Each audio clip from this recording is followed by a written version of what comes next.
여러분, 우리 하나님은 전능하시고 거룩하신 분입니다. 그런데 이 전능하시고 거룩하신 하나님을 우리가, 피조물된 우리가 어떻게 기쁘시게 해드릴 수 있을까 생각해 보신 적 있으십니까? 그렇다면 하나님은 성경 속에서 언제 기뻐하셨는가 생각해 보면요, 창세기에서 온 우주 만물을 창조하시고 하나님이 보시기에 좋았더라 이렇게 기뻐하시고 만족하셨습니다. 또 하나님의 형상으로 창조된 그 인간을 보시고 똑같이 기뻐하시고 이 피조물인 인간이 영으로 하나님과 교제할 때에 하나님께서 만족하시고 기뻐하셨음을 알 수 있습니다. 그런데 사탄의 유혹으로 하나님 말씀에 불순종한 이후 인간과 하나님과의 교제가 끊어지게 되었습니다.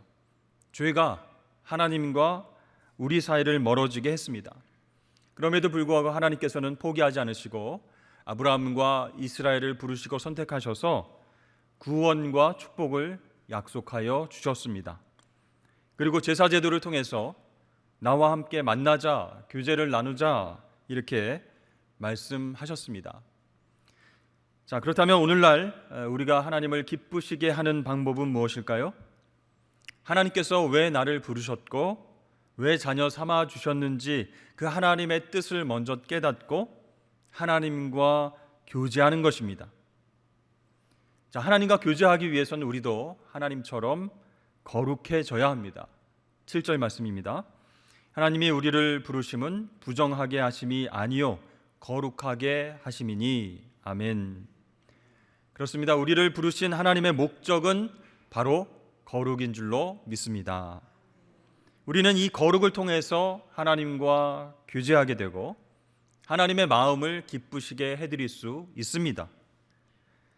근데 우리가 거룩하면은 뭔가 딱딱하고 무게를 잡고 목에 힘을 주는 그런 모습을 상상하기도 합니다.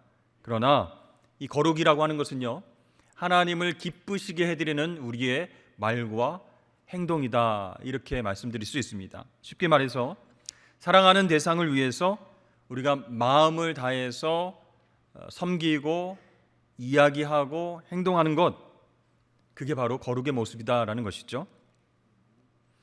여러분, 오래된 기억일 수 있지만 신혼 시절을 한번 떠올려 보십시오. 남편과 아내가 서로를 위해서 음식을 정성스럽게 준비하고 또 집안도 청소하고 또 인테리어를 예쁘게 해놓습니다. 기념일이나 또 고마운 일이 있을 때는 깜짝 선물을 준비해서 서로의 마음을 즐겁게 해주기도 하죠. 저도 집 안에서 백종원 씨처럼 요리를 뚝딱뚝딱 맛있게 만들어서 가족들을 감동시키고 싶지만 요리에는 재능이 없다라는 것을 계속 확인하고 있습니다. 근데 우리 아이들이 유튜브를 보면, 영상을 보면 누구나 쉽게 만들 수 있다, 아빠도 할 수 있어요 이렇게 하는데 거기에 은사가 없는 것을 계속 확인하게 되는 것이죠. 그 대신 저에게는 청소와 정리의 은사가 있습니다. 평소에 지저분하고 힘들겠다 생각하는 부분은 제가 그냥 기쁘게 막 이렇게 감당을 합니다. 그래서 청소하고 깨끗하게 정리해 놓으면요, 우리 가족들이 기뻐합니다. 다 이제 하기 싫어하는 일인데 제가 기쁘게 잘 하니까. 근데 너무 열심히 해서 아무도 모르게 다 버리게 된다는 것이 문제이긴 하지만 아무튼 이렇게 정리와 청소의 은사가 있습니다. 여러분, 거룩이란 무엇이겠습니까? 하나님께서 우리에게 베풀어 주신 은혜와 사랑이 너무 커서 어떻게 하면 하나님을 기쁘시게 해드릴 수 있을까 고민하면서 그래, 하나님께서 기뻐하시는 말과 행동을 하자 이렇게 결심하고 행동하는 것, 그것이 바로 거룩의 모습이다라는 것이죠. 오늘 3절 말씀에 하나님의 뜻은 이것이니 너희의 거룩함이라 라고 말씀하고 있습니다. 자, 오늘 사도 바울은요, 데살로니가 교인들을 향해서 하나님께서 기뻐하시는 삶을 너희가 살기 위해서 구체적으로 어떻게 무엇을 실천해야 될지 아주 조목조목 이야기하고 있습니다. 첫 번째로 거룩을 위해서 성적인 순결함을 지키라 이렇게 권면하고 있습니다. 오늘 본문 3절부터 6절까지의 말씀을 보면 이 바울은 이 성도들의 거룩을 방해하는 것이 있는데 그것이 바로 성적인 타락과 음란이다라고 말하고 있습니다. 그 안에는 모든 형태의 불법적인 어떤 성적인 방종이 들어가 있는 것이죠. 간음과 혼외 정사와 동성애와 매매충과 성독착 행위 이런 것들이 다 들어 있습니다. 하나님 특별히 이러한 성적인 타락을 싫어하시고요. 그것을 경계하라라고 말씀하셨습니다. 왜 그러셨을까요? 이것들을 통해서 하나님의 말씀을 따르지 않게 한다는 것이죠. 그리고 나중에는 우상 숭배로 나아가게 만들기 때문에 하나님께서는 성적인 타락과 음란을 경계하라라고 말씀하셨습니다. 호세아 5장 4절 말씀에 보면 그들의 행위가 그들로 자기 하나님에게 돌아가지 못하게 하나니 이는 음란한 마음이 그 속에 있어 여호와를 알지 못하는 까닭이라 라고 말씀하고 있습니다. 성적으로 타락한 마음, 음란한 마음이 있으면 하나님을 알기를 거부한다는 거예요. 하나님 말씀이 떨어져도 순종하지 못한다는 겁니다. 우상을 섬기게끔 되어 있어요. 그래서 하나님이 그것에 대해서 특별히 경계의 말씀들을 많이 하셨습니다. 자, 사도 바울이 편지를 보냈을 당시 이 헬라인들은요, 성적으로 정말로 자유분방하고 문란한 생활을 했습니다. 이 성적 욕구를 절제하는 것은 그들에게 있어서 정말로 부자연스러운 것으로 여겨졌습니다. 또 로마 같은 경우는 어땠습니까? 대부분의 남자들은 결혼관계 외에 다른 여성들 또 미소년들과 성관계를 맺고 살아갔습니다. 또 신전에서 행해졌던 제사가 있었는데 거기서 미의 신 아프로디테의 수종자로 여겨진 신전의 창기들과 관계를 맺는 것이 로마 사람들의 일반적인 생활이었습니다. 그러니까 도시 전체에 큰 규모의 공중 목욕탕이 있어요. 남녀가 함께 목욕을 합니다. 또 그 앞에는 술집이 즐비하고 사창가들이 많이 있었습니다. 여러분, 신전들이 많이 세워졌던 고린도라고 하는 도시와 데살로니가 도시, 이 도시도 마찬가지로 이러한 음란한 문화 속에 둘러싸여 있었습니다. 이러한 사회적 분위기 속에서 성적인 방종과 타락은 특별한 문제가 될 게 없었어요. 일상생활 중에 하나였습니다. 따라서 사람들은 상류층, 중류층, 하류층 할 것 없이 아무런 죄책감 없이 성적인 방종과 음란한 행위를 하며 살아갔던 것입니다. 자, 데살로니가 교인들도 이러한 환경 속에서 살아가고 있었기 때문에 예수를 믿고 나서도 이러한 문제에 완전히 자유롭지 못했습니다. 그래서 바울은 그들에게 성도들을 향한 하나님의 뜻, 그것을 제시하면서 하나님을 기쁘시게 하는 방법이 있는데 그것의 첫 번째가 바로 거룩한 삶이다 라고 말씀했던 것이죠. 오늘날 우리 한국 사회는 어떻습니까? 당시 고린도나 데살로니가나 로마보다 더하면 되지 덜하지는 않을 것입니다. 최근에 N번방 사건 때문에 우리 국민 모두가 큰 충격에 빠진 적이 있었습니다. 2018년 하반기부터 2020년 3월까지 이 텔레그램 등의 메신저 앱을 통해서 피해자들을 유인했습니다. 그리고 협박해서 성착취물을 찍게 하고 이를 유포했던 디지털 성범죄 사건입니다. 여기에 피해자는요, 중학생 등 미성년자들을 포함해서 약 1154명이 되었다라고 나오고 있고요. 그 중에 20대 이하가 60%에 달한다라고 말합니다. 그것을 운영했던 운영자 조주빈은 이것으로 돈을 쉽게 벌 수 있겠다 이렇게 생각하고 채팅방을 개선해서 수위에 따라서 1번에서 8번 방까지 만들었습니다. 그 방에 가입하는 데 비용이 수십만 원, 수백만 원이 드는데도 이곳에 입장한 사람들이 무려 최대 26만 명 된다 이렇게 추정하고 있습니다. 근데 계속되는 신고와 추적을 피하기 위해서 수시로 계속 채팅방을 없애고 새로운 방을 만드는 일들을 반복하면서 돈을 벌어왔다는 것이죠. 또 우리 한국 사회에서 드라마를 재미있게 만들기로 유명하죠. 최고의 막장 드라마로 평가받는 부부의 세계, 여러분 보신 적 있으십니까? 거기에서 불륜에 빠진 남자 주인공이 아내에게 이렇게 이야기하는 것이 화제가 되었습니다. 사랑에 빠지는 게 죄는 아니잖아. 이렇게 오히려 아내에게 자신의 불륜에 대해서 이건 죄가 아니다라고 큰 소리치는 것이 화제가 되었습니다. 아내도 사랑하고 다른 여자도 사랑한다 이렇게 떳떳하게 말을 했죠. 여러분 보시면서 어떠셨습니까? 많이 공감이 되셨습니까? 아멘 하셨습니까?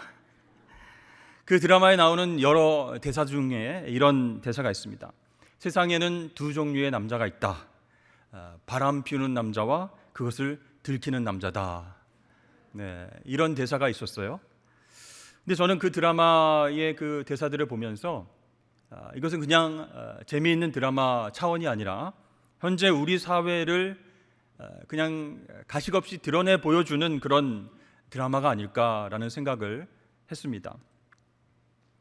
몇 년 전 타임지는 특집 기사를 통해서 아시아 각국의 성적인 타락을 집중적으로 다루었습니다. 각 나라 사람들의 어떤 설문조사와 또 연구 자료의 분석 결과 이 한국이 홍콩이나 태국이나 필리핀보다 성적 타락의 정도가 더 심한 것으로 확인이 되었습니다.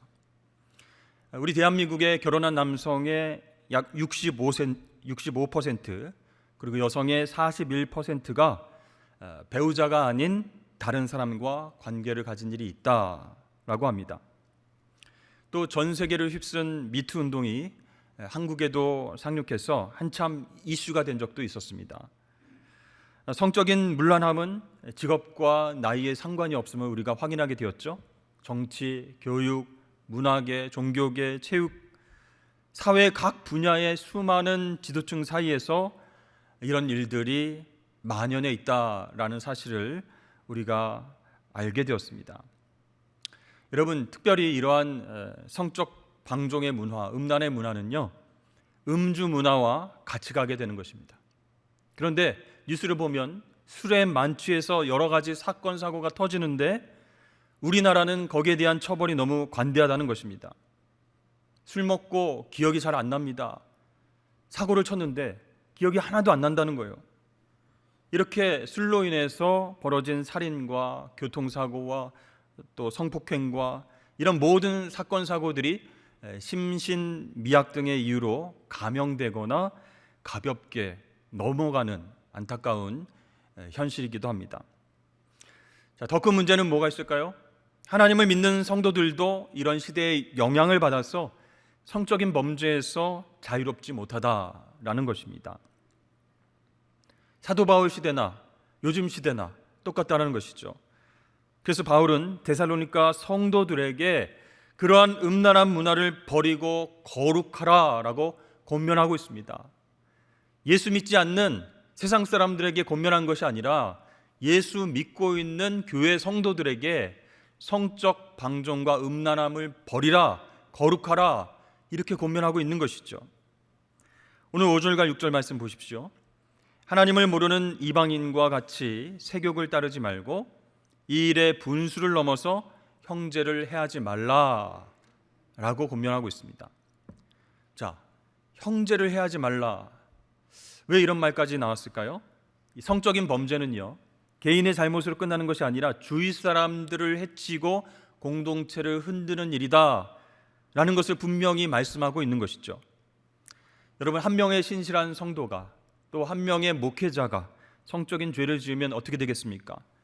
주위 사람들과 공동체에 큰 충격을 주고 신앙을 흔들게 되는 그런 엄청난 일들이 생기게 되는 것이죠. 여러분, 우리나라 정말 건강하고 아름다운 공동체로 그렇게 나아가고 있습니까? 여러분, 서울의 이혼율이요, 미국을 앞지르고 있습니다. 이미 30%를 넘어갔고 그 이혼의 이유는 대부분이 배우자의 불륜이다 이렇게 이야기하고 있습니다. 또 한국의 낙태율은요 세계 3위인데요 미국과 호주에 이어서 세계 3위에 그렇게 올라가 있습니다.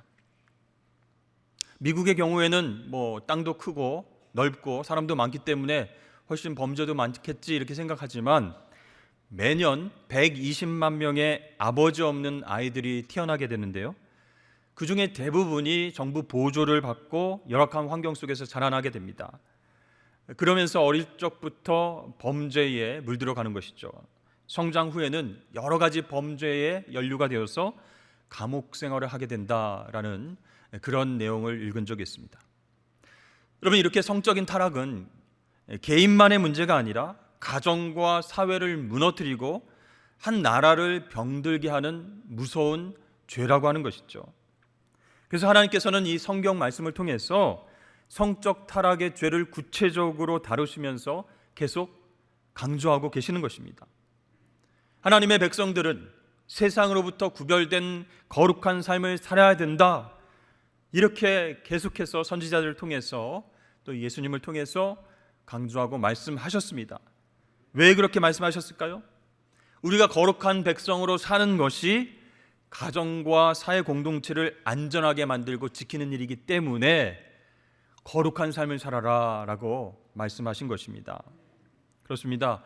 우리 그리스도인들의 몸은 성령이 거하는 성전인 줄로 믿습니다. 그래서 음란함과 성적 방종을 행하는 것은 이 성전을 더럽히는 죄가 된다는 것이죠. 사랑하는 성도 여러분, 하나님을 기쁘시게 하려면 우리가 먼저 거룩해져야 함을 기억하실 수 있기를 축복합니다. 하나님의 뜻은 무엇인가? 잘 모르겠어요. 하나님 뜻 어려워요. 그게 아니고 하나님의 뜻은 거룩해지는 거예요. 세상을 따라가지 않고 음란을 버리고 거룩해지는 것이 바로 하나님의 뜻이다라는 것입니다. 여러분, 이 땅에 만연한 죄악의 문화, 거기에 끌려가지 마시고 거룩한 모습으로 하나님의 뜻을 지켜나가시길 축복합니다. 두 번째로 하나님을 기쁘시게 하는 방법이 무엇인가? 그것은 형제 사랑이다라는 것입니다. 여기서 말하는 형제 사랑은 필라델피아입니다. 한 태에서 한 피를 나눈 형제들이 나누는 그 사랑을 이야기하고 있습니다. 여러분, 우리는 예수 그리스도를 믿음으로 그 보혈의 피로 구원받았습니다. 그래서 하나님 한 분을 아버지로 모시는 한 형제가 된 줄로 믿습니다. 오늘 말씀 보니까 이 데살로니가 성도들은 자기들끼리만, 교회 안에 있는 사람들끼리만 사랑한 것이 아니라 마케도냐 지역의 모든 형제들을 향해서 사랑을 베풀었다라고 말씀하고 있습니다. 9절과 10절 말씀 보시면, 형제 사랑에 관하여는 너에게 쓸 것이 없음은 너희들 자신이 하나님의 가르치심을 받아 서로 사랑함이라. 너희가 온 마게도냐 모든 형제에 대하여 과연 이것을 행하도다. 형제들아 고나노니 더욱 그렇게 행하고 라고 말씀합니다. 그러니까요, 자기하고 다른 사람, 또 다른 지역에서 온 사람, 출신 지역이 다른 사람, 또 여러 가지 관습과 학벌과 생각이 달라, 그래서 의견이 다른 그 모든 사람들을 품어주고 마치 형제처럼 사랑을 베풀었다라고 합니다. 그래서 이 좋은 소식이 자자했습니다. 데살로니가 이 교회의 성도들은 자기 교회에 나오지 않는 사람들인데도 외집 사람들, 외부에서 온 사람들, 이방인들, 헬라인들 다 형제처럼 대하고 사랑을 베푼다, 이런 좋은 소문들이 그렇게 자자했어요. 이 데살로니가는요, 당시 육로와 해상로 모두 교통의 요충지였기 때문에 오고 가는 사람들, 잠시 들렀다가 떠나는 사람들도 많이 있었는데 그 사람들을 모두 주님의 사랑으로 형제처럼 대해줬다라는 것입니다. 여기 부산도요, 일 때문에, 사업 때문에 정착하셨다가 다시 고향으로, 다른 지역으로, 서울로 떠나시는 분들도 많이 계십니다. 저 이사 갑니다 이렇게 말씀하시면 좀 많이 섭섭해요. 정말 신실하게 열심히 신앙생활 잘 하시고 좋은 영향력을 주시는 분이셨는데 떠납니다 하니까 마음이 안 좋습니다. 그런데 어떻게 하겠습니까? 저는 축복하면서 가시는 곳에서도 신앙생활 잘 하십시오 이렇게 기도를 합니다. 여러분, 이곳에 살고 또 우리 교회에서 신앙생활하는 그런 분들 포함해서 또 우리와 만나는 모든 사람들에게 정말 어디에서 왔던 어디로 가든 주님의 사랑으로 섬기고 사랑하는 것, 그 형제 사랑의 모습을 하나님께서 기뻐하신다라는 것을 기억하실 수 있기를 바랍니다. 또 우리 교회 안에서 함께 신앙생활하는 사람들은 말할 것도 없죠. 하나님을 한 아버지로 섬기는 형제 자매들입니다. 그래서 차별을 둘 것 없이 출신이 어디인지 무슨 일을 하든지 상관없이 형제 사랑을 실천하는 것, 하나님께서 기뻐하시는 일이다라는 것이죠. 자, 그러면 이 데살로니가 성도들은 어떻게 형제 사랑을 했을까요? 오늘 말씀해 보니까 하나님의 가르침을 받아 서로 사랑함이라 이렇게 전하고 있습니다. 그러니까 하나님의 말씀을 듣고 하나님 말씀이 서로 사랑하라 하셨으니 그냥 순수하게 순종을 한 것이에요. 이것저것 따지지 않고 계산하지 않고 사랑하라라고 가르쳐 주셨으니 그 가르침을 받아 서로 사랑했다라고 이야기하고 있습니다. 그렇습니다. 말씀 안에서 즉각적인 순종이 바로 하나님을 기쁘시게 한다라는 것이죠. 종이만 보면 계속 찢는 그런 아이가 있었습니다. 그래서 책이든 성경책이든 중요한 서류든 종이로 되어 있다 그러면 계속 찢는 거예요. 근데 너무 아까운 것은 돈도 종이로 되어 있는데 돈도 막 찢는 거예요. 그래서 이 버릇을 고치려고 부모가 유명한 상담가들을 찾아갔습니다. 여러 명의 상담가를 이렇게 거쳤는데 해결이 안 되는 거예요. 그들은 한결같이 조심스럽게 질문을 그 아이에게 했습니다. 혹시 아버지가 종이회사를 다니다가 파산한 적이 있니? 왜 이렇게 종이가 싫으니? 이렇게 물어봤습니다.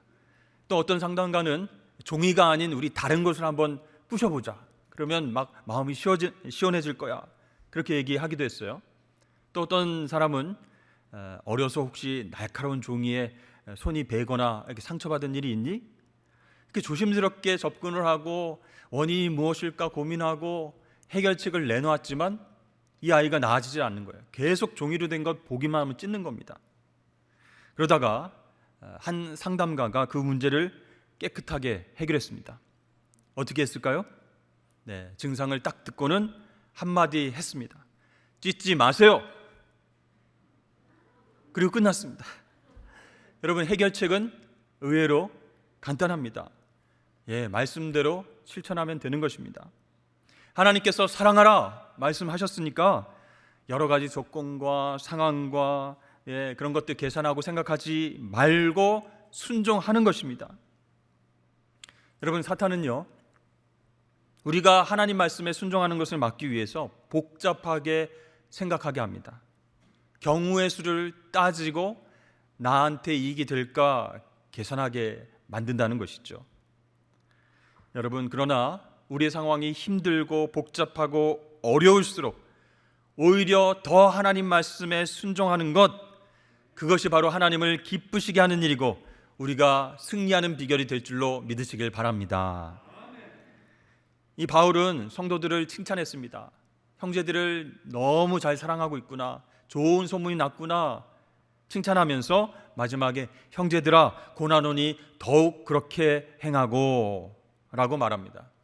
계속해서 그렇게 하라는 것이에요. 지금 너무 잘하고 있지만 계속적으로 그렇게 마음을 열고 말씀에 순종하면서 형제를 사랑하면 하나님 기뻐하신다라고 그렇게 권면하고 있습니다. 여러분, 하나님을 기쁘시게 하는 삶 두 번째가 뭐라고요? 바로 말씀에 순종해서 형제를 사랑하는 것입니다. 저는 산성의 모든 성도들이 거룩한 삶을 살아가고 우리 교우들뿐만 아니라 이웃과 또 밖에 세상에 있는 모든 형제들을 조건 없이 사랑하는 귀한 하나님의 자녀가 되길 축복합니다. 세 번째로는요, 성실과 근면으로 일상에서 인정받으라. 그것을 하나님이 기뻐하신다라고 말씀하고 있습니다. 11절 말씀 보시면 또 너희에게 명한 것 같이 조용히 자기 일을 하고 너희 손으로 일하기를 힘쓰라. 자, 하나님의 자녀들, 성도들은 거룩한 삶을 살고 형제 사랑해야 됩니다. 그런데 이것도 도가 지나치면 안 된다는 것이죠. 과유불급이라는 말이 있죠. 그러니까 형제를 사랑하긴 하는데 이 남의 일에 지나치게 신경을 쓰고 참견하느라고 자신의 일과 자기 자신은 제대로 관리하지 못하는 경우가 있습니다. 그래서 바울은 조용히 자기 일을 하라 이렇게 권면하고 있습니다. 자, 그러면 조금 전에 형제를 사랑하라고 하는 그 말씀과 조용히 자기 일을 하라라고 하는 말씀이 서로 상충되지 않나 그런 생각이 들 수 있습니다. 그런데요, 이 말씀을 통해서 가만히 묵상해 보면 우리가 중요하게 생각해야 될 것이 바로 균형이다라는 것이죠. 그러니까 사랑의 실천 중요한데, 형제 사랑하는 것 중요한데 절제된 사랑의 실천이 필요하다. 균형 감각이 필요하다는 것이에요.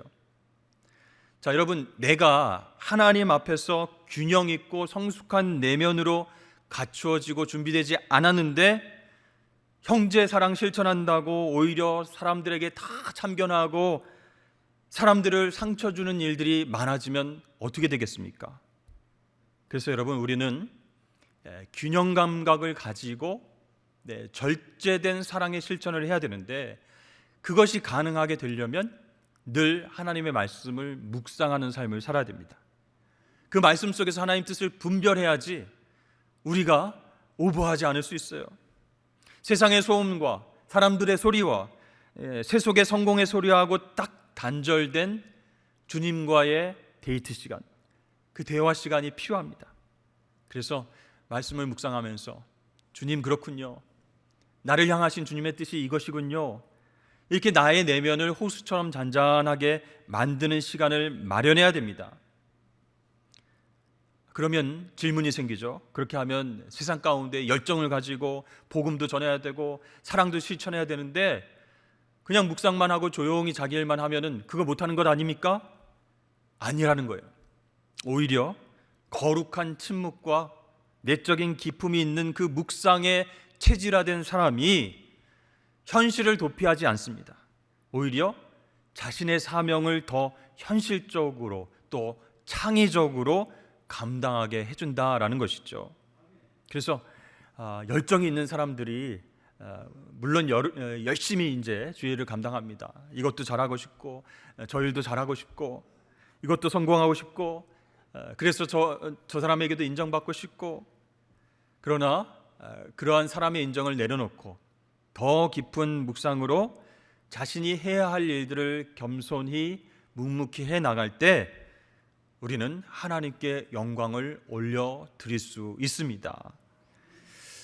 사실 여러분, 옛날이나 지금이나 바울 시대나 지금 시대나 이 교회에 사람들이 모이다 보니까 말이 많아지게 되는 것은 어쩔 수 없습니다.